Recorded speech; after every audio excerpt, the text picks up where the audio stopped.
എങ്ങനെയാണ് ഇന്ത്യ ഉണ്ടായത്? സ്വാതന്ത്ര്യത്തിന് മുമ്പ് ഇങ്ങനെ രാജ്യത്തെക്കുറിച്ചുള്ള സങ്കല്പമേ ഇല്ല. ഇന്ത്യ എന്ന് പറയുന്ന രാജ്യമേ ഇല്ല. ഒരുപാട് നാട്ടുരാജ്യങ്ങൾ, 532ഓളം നാട്ടുരാജ്യങ്ങൾ. ആ 532ഓളം 40ഓളം വരുന്ന നാട്ടുരാജ്യങ്ങളിലെ ചെറിയ ചെറിയ രാജാക്കന്മാർ തമ്മിലുള്ള സ്പർദ്ധകൾ, അതിനൊക്കെ മുതലെടുത്തുകൊണ്ടാണ് ബ്രിട്ടീഷുകാർ ഈ ഭരണം കൊണ്ടു നടന്നിരുന്നത് എന്നുകൂടി നമ്മൾ ഓർക്കണം. ആ നാട്ടുരാജാക്കന്മാരിൽ ഇപ്പോൾ തിരുവിതാംകൂറിൻ്റെ ചരിത്രം ധാരാളമായിട്ട് നിങ്ങൾ മനു എസ് പിള്ളയുടെ ചില പുസ്തകങ്ങൾ എടുത്ത് വായിച്ചു നോക്കിയാൽ അറിയാൻ കഴിയും. മനു എസ് പിള്ള ഇംഗ്ലീഷിലാണ് കൂടുതൽ എഴുതുന്നത്, മലയാളത്തിലേക്ക് തർജ്ജമ ചെയ്ത് വരുന്നുണ്ട്. തിരുവിതാംകൂറിൻ്റെ ചരിത്രം എടുത്ത് പരിശോധിച്ച്, തിരുവിതാംകൂറിൻ്റെ രാഷ്ട്രീയം എടുത്ത് പരിശോധിച്ച് നോക്കിയാൽ അതിലൊക്കെ തന്നെ കാണുന്ന ഒരുപാട് ചതികളുണ്ട്. ഈ സവർക്കർ വന്നിട്ട് സർ സി പി രാമസ്വാമി അയ്യരെ കാണുകയും അദ്ദേഹവുമായിട്ട് സംസാരം നടത്തുകയൊക്കെ ചെയ്യുന്ന സ്വതന്ത്ര തിരുവിതാംകൂറിൻ്റെ കാലമുണ്ട്. അങ്ങനെ ഒരുപാട് പ്രശ്നങ്ങൾ, സങ്കുലിതമായ അല്ലെങ്കിൽ വളരെ സങ്കീർണമായ ഒരു ഇന്ത്യൻ ദേശീയതയെക്കുറിച്ച് നമുക്ക് ആ കാലത്ത് പഠിക്കാൻ കഴിയും. അങ്ങനെ നീങ്ങിപ്പോകുന്നു. 1946, 47 ആകുമ്പോഴേക്ക് ഇന്ത്യൻ ഭരണഘടനാ കാര്യങ്ങളൊക്കെ വരുന്നു. അതിലേറ്റവും ഊന്നി നിൽക്കുന്നത് മതനിരപേക്ഷതയാണ്. അങ്ങനെയുള്ള കാര്യങ്ങളെക്കുറിച്ചൊക്കെ നമ്മൾ പഠിക്കേണ്ടതായിട്ടുണ്ട്. 1948 എന്തുകൊണ്ടാണ് ഗാന്ധി വധിക്കപ്പെടുന്നത്, ഗാന്ധി വധത്തിൻ്റെ പിന്നിലുള്ള ഒരു വലിയ ചേതോ വികാരം എന്തായിരുന്നു, ഇതൊക്കെ ഇപ്പോൾ നമ്മൾ നോക്കുമ്പോൾ നമ്മൾ ഏറ്റവും കൃത്യമായിട്ട് പഠിക്കേണ്ട ചരിത്ര മുഹൂർത്തങ്ങളാണ്. അത്ഭുതപ്പെട്ടു പോകും ഇന്ത്യയുടെ ഈ കാര്യങ്ങൾ ഓരോന്ന് പഠിച്ചു പോകുമ്പോൾ. ആ സ്വാതന്ത്ര്യ സമരവും ഭരണഘടനയുടെ പ്രഖ്യാപനവും ഒക്കെ വരുമ്പോൾ അന്നത്തെ ഏറ്റവും പ്രധാനപ്പെട്ട RSSൻ്റെ തലവന്മാർ ചോദിച്ചൊരു ചോദ്യമുണ്ട്. ഭരണഘടന പാസ്സായി എന്ന് 1949 അത് പ്രഖ്യാപിക്കുമ്പോൾ, ഭരണഘടന അംഗീകരിക്കപ്പെട്ടു, അങ്ങനെ അവതരിപ്പിച്ച് പാസ്സാക്കി എന്ന് കേട്ട ഉടനെ അത് ആരോ ചെന്ന് അന്നത്തെ RSSൻ്റെ ആസ്ഥാനത്തേക്ക് വിവരം കൊടുത്തപ്പോൾ അവിടെ നിന്ന് ചോദിച്ചൊരു ചോദ്യം, അത് സംഭവിച്ചു അല്ലേ എന്നാണ്. എന്ന് പറഞ്ഞാൽ ഒരിക്കലും സംഭവിക്കാൻ പാടില്ലാത്ത ഒന്നാണ് ഇന്ത്യൻ ഭരണഘടനയുടെ ആ ജനനം എന്നുള്ളതാണ് അവർ സൂചിപ്പിക്കുന്നത്.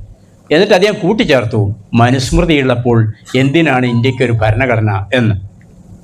അതാണ് ഇന്ത്യയിലെ വർഗീയത അല്ലെങ്കിൽ ഇന്ത്യയുടെ വംശീയത, ഇന്ത്യയുടെ മത അധിഷ്ഠിതമായ കാഴ്ചപ്പാടിൻ്റെ ഒരു ലക്ഷണം എന്ന് ഞാൻ സൂചിപ്പിക്കുകയാണ്. ഒറ്റ ചോദ്യം, മനുസ്മൃതിയുള്ളപ്പോൾ എന്തിനാണ് നമുക്കൊരു ഭരണഘടന? അവിടെ തൊട്ട് ആരംഭിക്കുന്നു. പിന്നീട് ഒരുപാട് ഭാഗങ്ങളുണ്ട്. നെഹ്റു എടുത്ത സമീപനങ്ങളുണ്ട്, പട്ടേൽ എടുത്ത സമീപനങ്ങളുണ്ട്. ഗാന്ധി വധവുമായി ബന്ധപ്പെട്ടുകൊണ്ടുള്ള ഒരുപാട് ഈ ചരിത്ര മുഹൂർത്തങ്ങളുണ്ട്. ആ മുഹൂർത്തങ്ങളെയൊക്കെ തന്നെ ഗാന്ധി, ഇപ്പോൾ നിങ്ങൾ ഒരുപാട് പുതിയ നോവലുകൾ മലയാളത്തിൽ അതുമായി ബന്ധപ്പെട്ടുകൊണ്ട് ധാരാളം നോവലുകൾ വന്നിട്ടുണ്ട്. ഈ പശ്ചാത്തലങ്ങളെയൊക്കെ തന്നെ ചിത്രീകരിക്കുന്നത് വായിച്ചു പോകുമ്പോൾ നമുക്ക് നോവൽ എന്ന് പറയുമ്പോൾ അതിൽ ഭാവന സൃഷ്ടികളുണ്ടാകാം, ചരിത്ര സംഭവങ്ങളൊക്കെ ഉണ്ടാവാം. അത് നമുക്ക് വായിക്കുമ്പോഴേ മനസ്സിലാക്കാൻ കഴിയും. അങ്ങനെ വളരെ വളരെ സങ്കീർണമായ ഒരു ഘട്ടത്തിലൂടെയാണ് ഇന്ത്യ കടന്നു പോയിട്ടുള്ളത് എന്ന് ഞാൻ സൂചിപ്പിക്കുകയാണ്. പക്ഷേ 50 മുതൽക്ക് നടന്നിട്ടുള്ള ഒരുപാട് കാര്യങ്ങളുണ്ട്. 50 മുതൽക്ക് നടന്ന ഇന്ത്യക്കകത്തുള്ള ഭരണ മാറ്റങ്ങൾ, നെഹ്റുവിൻ്റേതായ ഭരണ രീതികൾ, നെഹ്റു അനുകരിക്കാൻ ശ്രമിച്ച അല്ലെങ്കിൽ പകർത്താൻ ശ്രമിച്ച സോവിയറ്റ് നാടുകളെ, സോഷ്യലിസ്റ്റ് നാടുകളെ, അവിടെ നടക്കുന്ന ഭരണരീതികളെ, അവിടെ ഉണ്ടാക്കിയെടുക്കേണ്ടുന്ന ചങ്ങാത്തങ്ങളെ, ചേരിചേര നയങ്ങളെ, ഇതൊക്കെ വരുമ്പോൾ ഇന്ത്യ ഒരു വിശ്വവികസ്വരമായ രാഷ്ട്രമായി അതിനെ മാറ്റിയെടുക്കാൻ 1950 മുതൽ 60-70 വരെ ഒരു 10-15 നെഹ്റു അവസാനിക്കുന്ന വരെയുള്ള കാലങ്ങളിൽ ജാഗ്രതപ്പെട്ടിരുന്നു എന്നുള്ളതും നാം ഓർക്കണം. ഇന്ത്യ മാറാൻ തുടങ്ങുന്നത്, ഇന്ത്യക്കകത്ത് വർഗീയത, വംശീയത, ഇന്ത്യയുടെ മതനിരപേക്ഷതയുടെ തകർച്ച ഒക്കെ സംഭവിക്കാൻ പോകുന്നത് ഇതിനിടയ്ക്ക് കടന്നു വരുന്ന 1950കളിൽ സക്രിയമായി വരുന്ന ഒരാശയമാണ്. ആ ആശയം 1940-42 മുതൽക്ക് തന്നെ ഇന്ത്യക്കകത്ത് ചർച്ചയ്ക്ക് വെച്ചിട്ടുണ്ട്. അത് ഏകാത്മവാദം എന്ന് പറയുന്ന ഒരു വാദമാണ്. ഏകാത്മവാദം. ഇന്ത്യ എന്താണ്? ബഹുസ്വര രാഷ്ട്രമാണ്. ആ ബഹുസ്വര രാഷ്ട്രം എന്നുള്ളതിനെ തകർത്തുകൊണ്ടുള്ള ഒരാശയമാണ് ഏകാത്മവാദം. അത് RSSൻ്റേതായ ഒരാശയമാണ്. ആ ആശയത്തിന് നമ്മൾ ഹിന്ദുത്വ എന്നൊരു പുസ്തകം സൂചിപ്പിച്ചു. ആ ആശയത്തെ സാധൂകരിക്കുന്ന ഒരു വിഷയമാണ് ഏകാത്മവാദം എന്ന് പറയുന്നത്.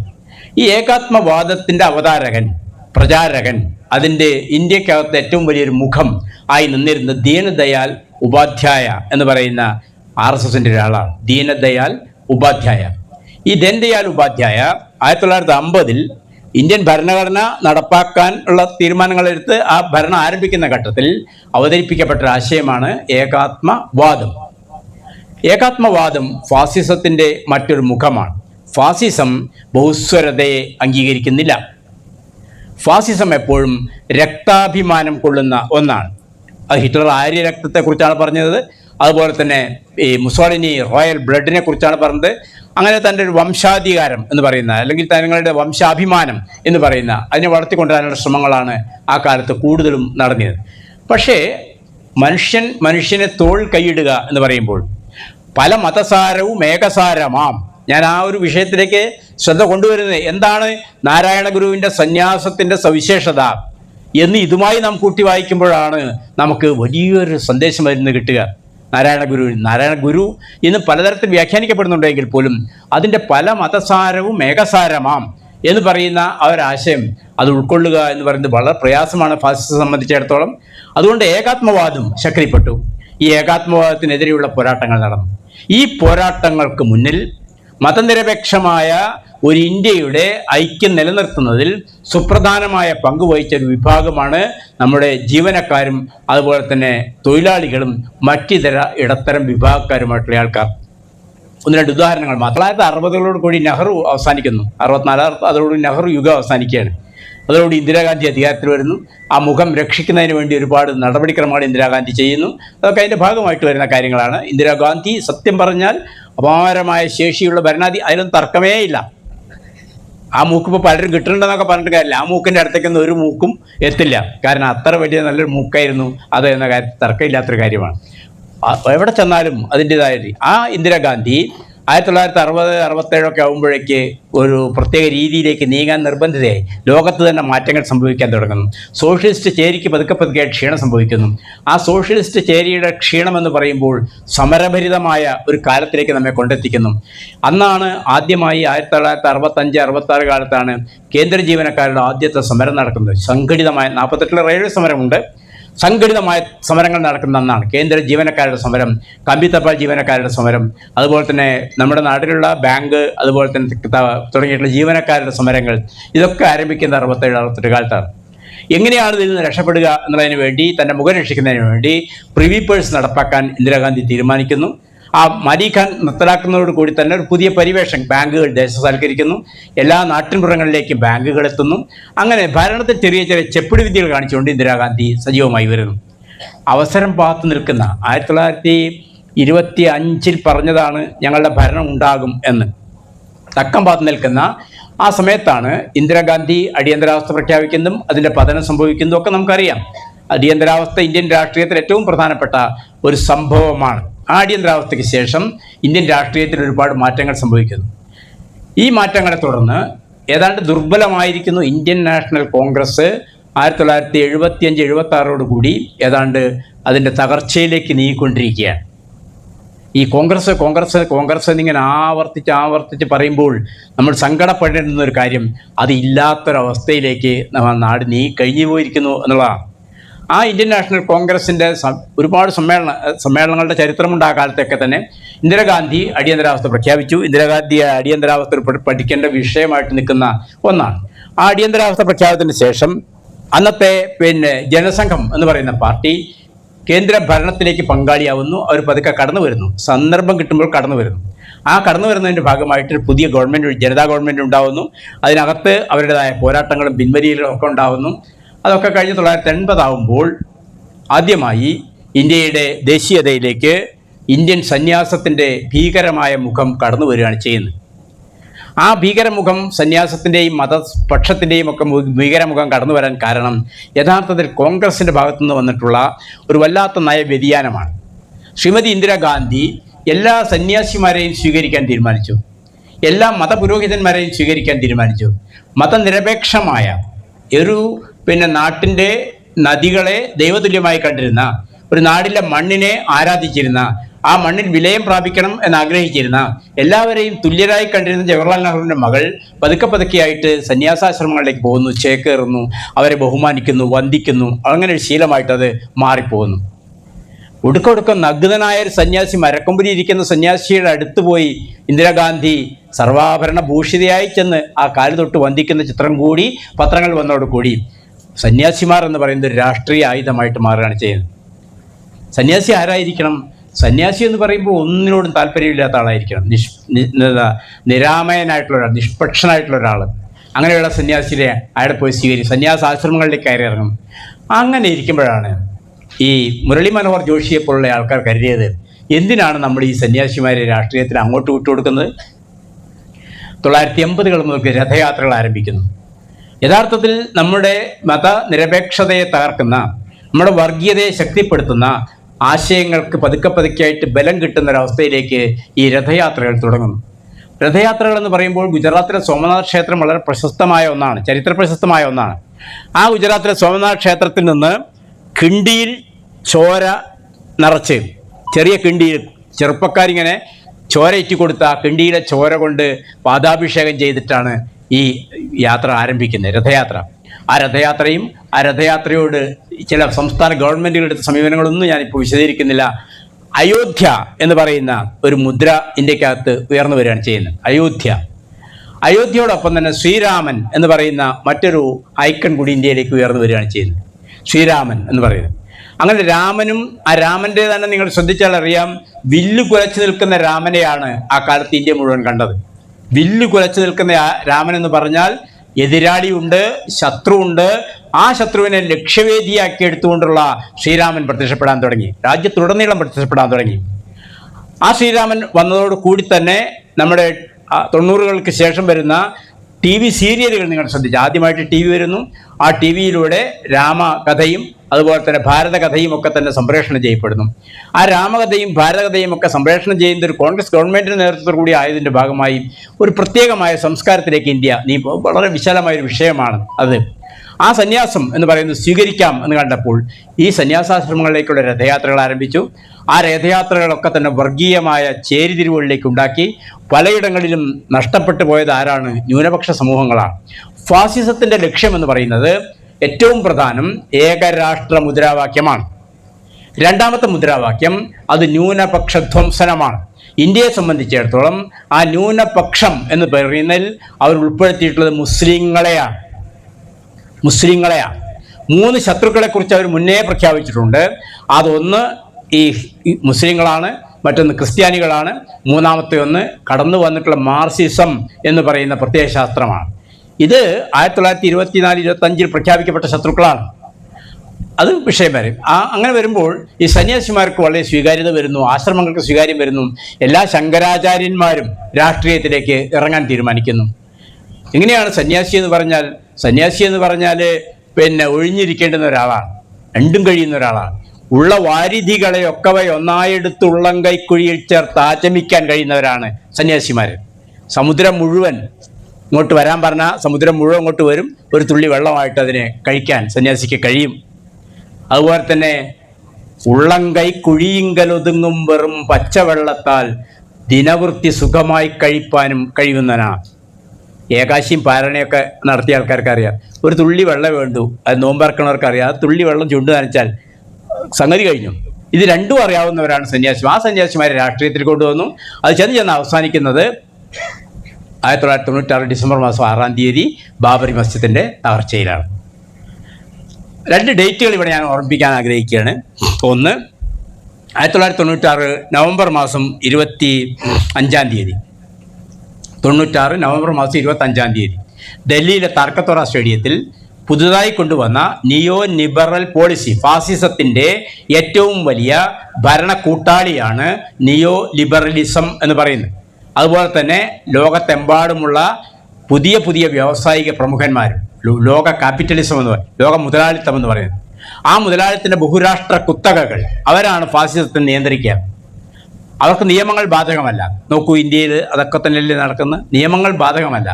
ഇങ്ങനെ 1992 നരസിംഹ റാവു ആരംഭിച്ച ന്യൂ എക്കണോമിക്കൽ പോളിസി, പുതിയ സാമ്പത്തിക നയങ്ങൾ, ആ സാമ്പത്തിക നയങ്ങൾ ഈ പുതിയ ആഗോള സംവിധാനങ്ങളെ മുഴുവൻ സ്വീകരിച്ചു. ലോകം ഏകധ്രുവ ലോകമായി മാറി. ഈ പറയുന്ന ദീൻദയാൽ ഉപാധ്യായയുടെ ഏകാത്മവാദത്തിൻ്റെ മറ്റൊരു വാദമായിട്ട് ലോകം ഏകധ്രുവ ലോകമായി മാറി. ആ ഏകധ്രുവ ലോകം ഇപ്പോൾ ചെന്നെത്തിയിരിക്കുന്നത് എവിടെയാണ്? ഒരു അമേരിക്കയുടെ പുതുനിർമ്മാണത്തിലേക്ക് ചെന്നെത്തിയിരിക്കുകയാണ്. ഇതെല്ലാം ഇതിൻ്റെ കൂടെ വരുമ്പോൾ നമുക്ക് ഒരു പുതിയ ഇന്ത്യയെക്കുറിച്ച് ചിന്തിക്കാനേ കഴിയാത്ത അവസ്ഥയിലേക്കാണ് കാര്യങ്ങൾ പോകുന്നത്. 96 ബാബരി മസ്ജിദ് തകർച്ചയുടെ മുമ്പ് 25-ാം തീയതി ഇന്ത്യയിലെ ട്രേഡ് യൂണിയനുകൾ, ബഹുജന പ്രസ്ഥാനങ്ങൾ, സാംസ്കാരിക നായകന്മാർ, ശാസ്ത്രജ്ഞന്മാർ, ഇങ്ങനെ നിരവധി പേരുടെ ഒരു മഹായോഗമാണ് ഡൽഹി താൽക്കത്തോറ സ്റ്റേഡിയത്തിൽ നടന്നത്. അവിടെ വെച്ച് അവർ ഒരു പ്രമേയം പാസ്സാക്കി. ഇന്ത്യയുടെ സാമ്പത്തിക സ്വാതന്ത്ര്യം സംരക്ഷിക്കുന്നതിന് വേണ്ടി, ഇന്ത്യൻ ജനതയുടെ ആത്മാഭിമാനം സംരക്ഷിക്കുന്നതിന് വേണ്ടി, നമ്മുടെ മതനിരപേക്ഷത കാത്തുസൂക്ഷിക്കുന്നതിന് വേണ്ടി എന്ത് ചെയ്താലും ശരി പിന്നോക്കം പോരാത്തൊരു സമരത്തിലേക്ക് ഈ മഹാറാലി ആഹ്വാനം ചെയ്യുന്നു എന്നൊരു പ്രസ്താവന വന്നു. ഇതേമായൊരു റാലി പാറ്റ്നയിൽ ജയപ്രകാശ് നാരായണൻ നടത്തിയത് 1976 അതാണ് അടിയന്തരാവസ്ഥയിലേക്ക് ചെന്നെത്തിയത്. ഇതേമാതിരിയുള്ളൊരു മഹാറാലിയിൽ ഇത്തരം പ്രഖ്യാപനം വന്നതോടുകൂടി 1992 ഡിസംബർ മാസം 6-ാം തീയതി, നവംബർ 25 കഴിഞ്ഞാൽ ഡിസംബർ 6 ചുരുങ്ങിയ ദിവസങ്ങളേ ഉള്ളൂ, ബാബരി മസ്ജിദ് തകർന്നു. ഇന്ത്യയിലെ എല്ലാ തരത്തിലുമുള്ള മൈത്രിയും തകർന്നു.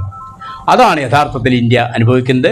98-99 ആകുമ്പോൾ ആദ്യത്തെ BJP ഗവൺമെൻറ് അധികാരത്തിൽ വന്നു. ചുരുങ്ങിയ ദിവസങ്ങളെ വന്നുള്ളൂ. ആ ആദ്യത്തെ ഗവൺമെൻറ് ചോദിച്ചൊരു ചോദ്യമുണ്ട്, എന്തിനാണ് നമുക്കൊരു ദേശീയ ഗാനം? ആൾക്കാർ നമുക്ക് സ്വഭാവത്തിലേക്ക് നമ്മളെ എത്തിച്ചു കഴിഞ്ഞിരുന്നു. പോട്ടെ, ചോദ്യമല്ലേ. കുറച്ച് കഴിഞ്ഞപ്പോൾ അതേ മുരളി മനോഹർ ചോദിച്ചൊരു ചോദ്യമുണ്ട്, എന്തിനാണ് നമുക്കൊരു രാഷ്ട്രപിതാവ്?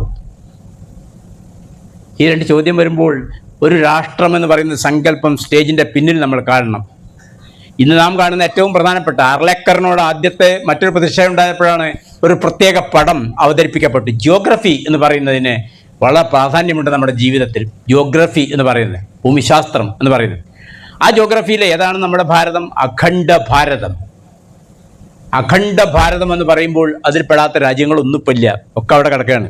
അത്രയും വലിയൊരു രാഷ്ട്രമുദ്രയാണ് നമ്മെ സംബന്ധിച്ചിടത്തോളം. അപ്പം അങ്ങനെ വന്ന ആ ഒരു പ്രമേയം ഈ അവതരിപ്പിച്ച് എന്തിനാണ് ദേശീയ ഗാനം, എന്തിനാണ് ഒരു ദേശീയ രാഷ്ട്രപിതാവ് എന്ന ചോദ്യം. ഇങ്ങനെ ചെറിയ ചെറിയ ചോദ്യങ്ങളിലൂടെ ദേശീയ ഗാനത്തെക്കുറിച്ച് ചോദ്യം, ഇതൊക്കെ ചോദിക്കുമ്പോൾ നമ്മളിങ്ങനെ തമാശയായിട്ടതാ, അത് ചോദ്യമല്ല പോട്ടെന്ന് വിചാരിച്ചു. കുറച്ച് ദിവസം ആ ഗവൺമെൻറ് വന്നെന്നുള്ളൂ. പിന്നെ കുറച്ച് കഴിയുമ്പോൾ എന്താണ് ഒരു മാനവിക ദർശനമുള്ള ഒരു പ്രസ്ഥാനത്തിൻ്റെ കടമ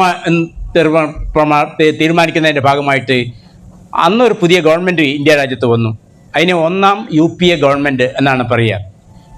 യുണൈറ്റഡ് പ്രോഗ്രസീവ് അലയൻസ് എന്ന് പറയുന്ന, അതിൽ എന്തെല്ലാം ഉൾക്കൊള്ളുന്നുണ്ട്? യുണൈറ്റഡ് പ്രോഗ്രസീവ് അലയൻസ് ആണ് UPA. 1ാം UPA ഗവൺമെൻറ് അതൊരുപാട് കാര്യങ്ങൾ നടപ്പാക്കാൻ തീരുമാനിച്ചു. ഒരുപാട് കാര്യങ്ങൾ നടക്കുകയും ചെയ്തു. പക്ഷെ അത് അതിനകത്ത് തകർക്കപ്പെട്ടു. 2ാമത്തെ UPA ഗവൺമെൻറ് ആ UPA ഗവൺമെൻറ്റിനെ സംബന്ധിച്ചിടത്തോളം ഒന്നും ചെയ്യാൻ കഴിഞ്ഞില്ല. അതിനുശേഷം പതുക്കെയായിട്ട് BJP അധികാരത്തിലേക്ക് വന്നു. ഇന്ന് ഇന്ത്യ ഭരിക്കുന്നത് ആ BJP ഗവൺമെൻറ്റാണ്. 2014 മുതൽക്ക് ആ BJP ഗവൺമെൻറ് ഭരിച്ചുകൊണ്ടേയിരിക്കുന്നു. തുടർഭരണം മാറുന്നതാണ് ശരി എന്ന ഒരു ചിന്ത എല്ലാവരുടെ മനസ്സിലേക്ക് നമുക്കിപ്പോൾ വന്നു കഴിഞ്ഞിട്ടുണ്ടല്ലോ.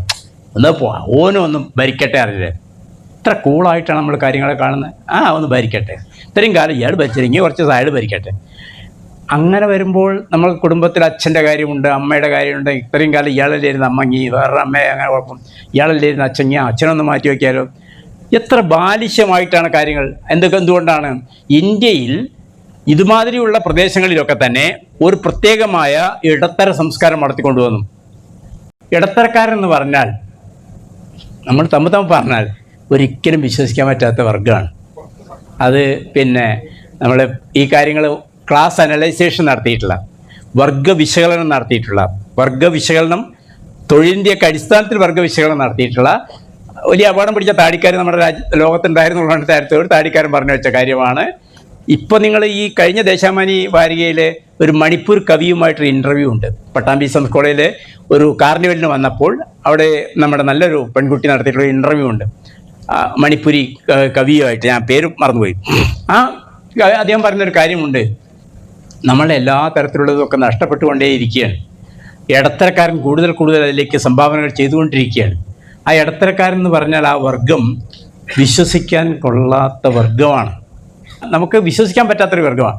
ആ ഒരു വർഗത്തെ സൃഷ്ടിച്ചെടുത്തതിൻ്റെ ഭാഗമായി നമ്മുടെ രാജ്യത്തിപ്പോൾ നടന്നുകൊണ്ടിരിക്കുന്നത് ഈ പറയുന്ന എല്ലാം വളരെ സുന്ദരമായി നടപ്പാക്കിക്കൊണ്ടിരിക്കുകയാണ്. എല്ലാം നടപ്പാക്കിക്കൊണ്ടിരിക്കുന്നു. ആ നടപ്പാക്കിക്കൊണ്ടിരിക്കുന്നതിന് തടസ്സം നിൽക്കുന്നത്, ഞാൻ ആ ശത്രുക്കളെ ഒന്നുകൂടി ഓർമ്മിപ്പിക്കുന്നു, ആ ശത്രുക്കളിൽ ഏറ്റവും പ്രധാനപ്പെട്ട മുസ്ലിങ്ങളാണ്. ഇന്ത്യ രാജ്യത്ത് ഏറ്റവും കൂടുതൽ ആക്രമിക്കപ്പെടുന്ന മുസ്ലിങ്ങളാണ്. മറ്റൊന്ന്, തങ്ങൾക്കിഷ്ടമില്ലാത്തവരെ മുഴുവൻ തന്നെ തടവിലടയ്ക്കുക എന്ന് പറയുന്നത് ഫാസിസത്തിൻ്റെ മറ്റൊരു ലക്ഷണമാണ്. ഇന്ത്യൻ ജയിലുകളിൽ ആയിരക്കണക്കിന് ആൾക്കാരാണ് വിചാരണ പോലും നേരിടാതെ എത്രയോ വർഷങ്ങളായി തടവിൽ കിടക്കുന്നത്. എത്രയോ വർഷങ്ങളായി തടവിൽ കിടക്കുന്നു. ഒരു ചെറുപ്പക്കാരൻ 25-ാമത്തെ 26-ാമത്തെ വയസ്സിൽ കടന്ന് 14-15 കൊല്ലമൊക്കെ അതിൽ കിടക്കുക എന്ന് പറയുമ്പോൾ വയസ്സെത്ര കടന്നു പോകുന്നു. കൊല്ലം എന്ന് പറയുമ്പോൾ നമ്മൾ വളരെ പെട്ടെന്ന് കേട്ടു പോവുകയാണ്. അങ്ങനെ വിചാരണ പോലും ഇല്ലാതെ കിടക്കുന്ന ഒരുപാട് തടവുകാർ, ഇന്ത്യൻ ജയിലറകൾ അങ്ങനെയാണ് കഴിയുന്നത്. ഇന്ത്യൻ സംസ്ഥാനങ്ങൾക്കുള്ള ഫെഡറൽ അധികാരങ്ങൾ മുഴുവൻ നഷ്ടപ്പെട്ടു പോയിരിക്കുന്നു. ഇന്ത്യയുടെ ഭാഷയെക്കുറിച്ചുള്ള തർക്കവിതർക്കങ്ങൾ നടന്നുകൊണ്ടിരിക്കുന്നു. ദേശീയ ഗാനത്തെക്കുറിച്ച് ചർച്ച നടക്കുന്നു. വന്ദേ മാതരം കേൾക്കുമ്പോൾ എങ്ങാൻ നിങ്ങൾ അതിനോട് ശ്രദ്ധ കാണിച്ചില്ല എങ്കിൽ ശിക്ഷിക്കപ്പെടാനുള്ള വകുപ്പുകൾ ഉണ്ടാക്കിയെടുത്തിരിക്കുന്നു. ഇങ്ങനെ പുതിയ ഭാഗത്തേക്ക് നീങ്ങിക്കൊണ്ടിരിക്കുന്നു. ഞാൻ അവസാനിപ്പിക്കുന്നതിന് പറയട്ടെ, എവിടേക്കാണ് നമ്മുടെ ഈ രാജ്യം പോകുന്നത്? എവിടെയാണ് നമ്മുടെ വർഗീയത കലങ്ങി വരുന്നത്? 1925 ഈ പറയുന്ന നാഗപ്പൂർ ആസ്ഥാനമായ കേന്ദ്രത്തിൽ നിന്ന് പറഞ്ഞത് എത്ര ക്ഷമിച്ചിട്ടാണെങ്കിലും ശരി, ഹിന്ദു രാഷ്ട്രം സ്ഥാപിച്ചേ ഇരിക്കും. അത് കുറച്ച് മുമ്പ് അവർ പറഞ്ഞു 100ാമത്തെ വർഷം ഞങ്ങൾ സഫലമാക്കിയിരിക്കും. ആ 100ാമത്തെ വർഷമായിരുന്നു ഈ പറയുന്ന കഴിഞ്ഞ പാർലമെൻറ്റ് തെരഞ്ഞെടുപ്പ് എന്ന് പറയുന്നത്. എന്തുകൊണ്ടെല്ലാമോ അത് സാധ്യമാകാതെ പോയി. വേണ്ടത്ര കേവല ഭൂരിപക്ഷമില്ലാത്ത ഒരു മണ്ഡലമായിട്ട് അത് മാറിപ്പോയി. നമ്മുടെ പാർലമെൻ്ററി വ്യവസ്ഥയെക്കുറിച്ചൊന്നും ഞാൻ അതിൽ കടക്കുന്നില്ല. അതൊക്കെ ശ്രദ്ധിക്കേണ്ടുന്ന വിഷയങ്ങളാണ്. നഷ്ടപ്പെട്ടു പോയി. അന്നെങ്ങാൻ ഈ പറയുന്നത് കിട്ടിയിരുന്നു എങ്കിൽ ഹിന്ദു രാഷ്ട്രം എന്ന് പറയുന്നത് പ്രഖ്യാപിക്കുന്ന ദിവസമാകും അത്. അപ്പോഴേക്ക് കിരീടം വരുന്നു, ചെങ്കോൽ വരുന്നു. ഫാസിസത്തിൻ്റെ മറ്റൊരു ലക്ഷണം അനാവശ്യമായ ആചാര പ്രകടനങ്ങളാണ്. പശ്ചിമ ബംഗാൾ നിയമസഭയുടെ സത്യപ്രതിജ്ഞാ വേളയിൽ മിനിഞ്ഞാന്ന് ഇന്ത്യയിലെ പ്രധാനമന്ത്രി ആ പാർലമെൻറ്റിൻ്റെ അകത്ത് ദണ്ഡ നമസ്കാരമാണ് ചെയ്തത്. എന്നിട്ട് പ്രാർത്ഥിച്ചുകൊണ്ടാണ് കിടക്കുന്നത്. ഗംഗാ മാതാവിനെക്കുറിച്ചാണ് പ്രാർത്ഥിച്ചത്, ബ്രഹ്മപുത്ര ദേവിയെക്കുറിച്ചാണ് പ്രാർത്ഥിച്ചത്. 2 ദേവിമാരോടും അയാൾ പറഞ്ഞത് നിങ്ങൾ ചെയ്ത നന്മയ്ക്ക് ഞാൻ നന്ദി പറയുന്നു എന്നാണ്.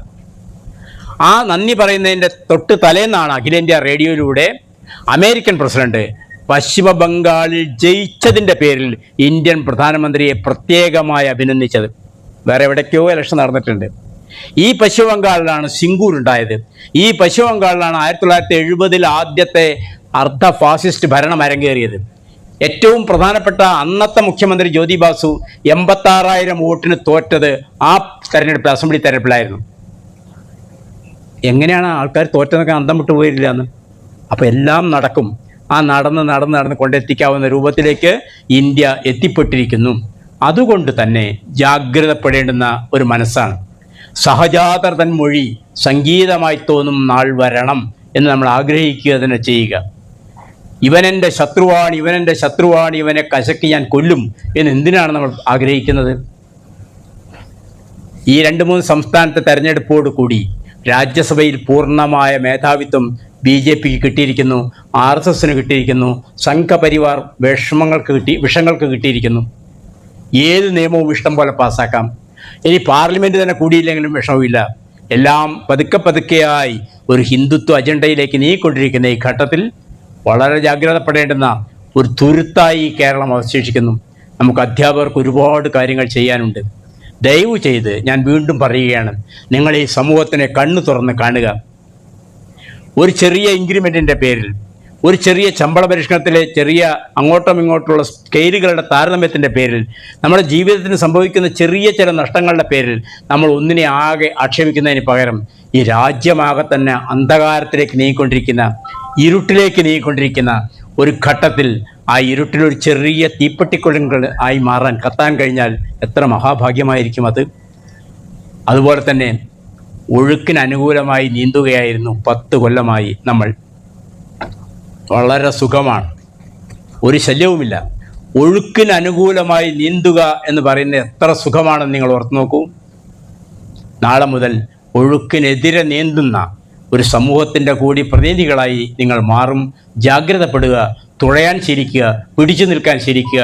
അങ്ങനെ വരുമ്പോൾ മാത്രമേ നല്ലൊരു ഭാവി നിങ്ങൾക്കും നമുക്കും ഈ നാടിനും ഉണ്ടാവുള്ളൂ. നന്ദി, നമസ്കാരം.